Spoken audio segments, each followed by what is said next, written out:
The president has been trying to provoke violence here, right here, in the black communities and in the brown communities, having ICE kidnap our neighbors, having the black community be harassed and profiled and want a response. We say, hell no, we won't go. Hell no, we won't go.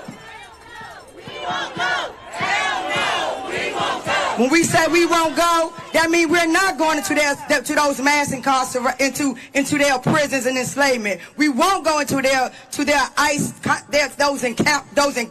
what he call his beautiful centers that he got.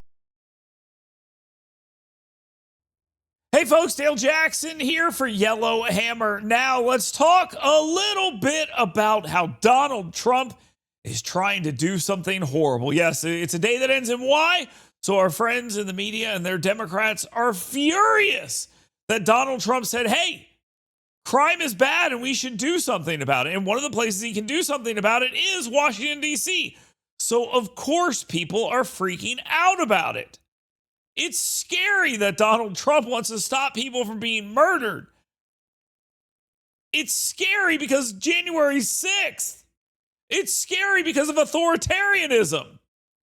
He wants to stop crime. Somebody stop him, please. It has to happen. Someone's got to do something.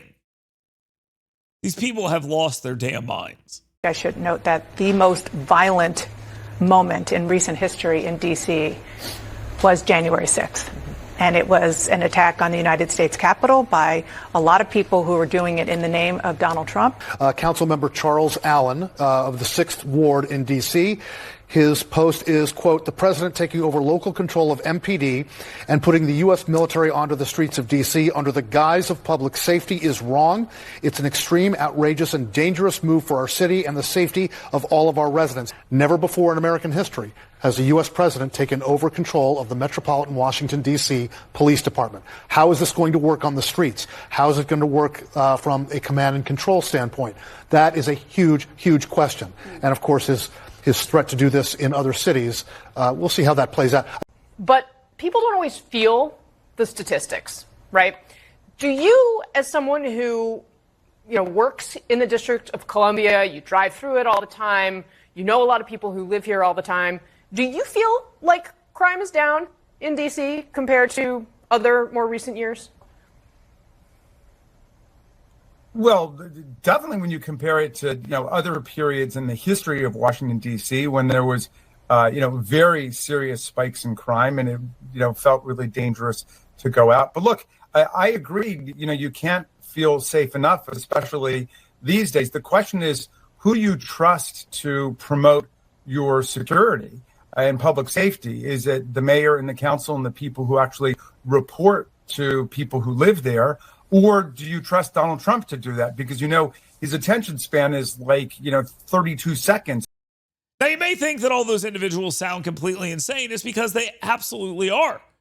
In most places, when you have a problem and somebody says, hey, let me help you solve that, you say, thank you. I appreciate that.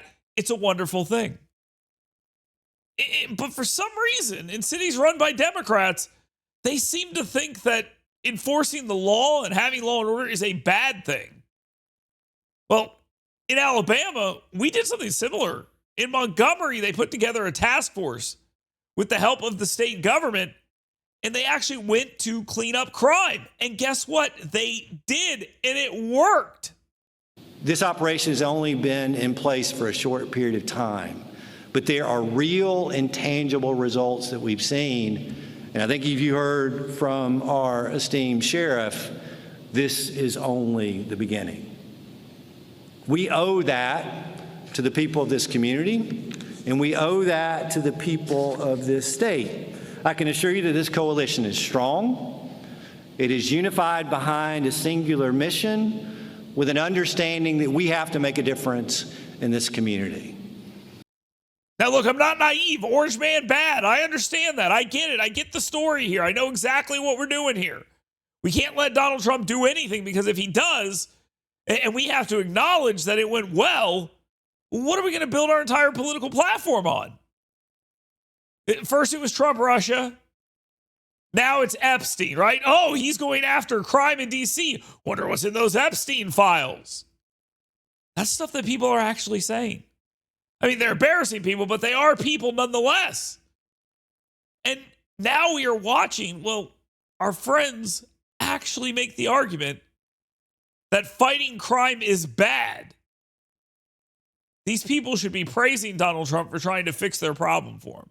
They can talk about how 30-year low and all this other stuff. It's still ridiculously high. It shouldn't be near as high. It's still bad. And plus, they've cooked the books. So let's stop with this nonsense and let's be honest with ourselves. The facts here are very simple. If they want to stop the crime, they know how to do it. Send people in and stop the damn crime.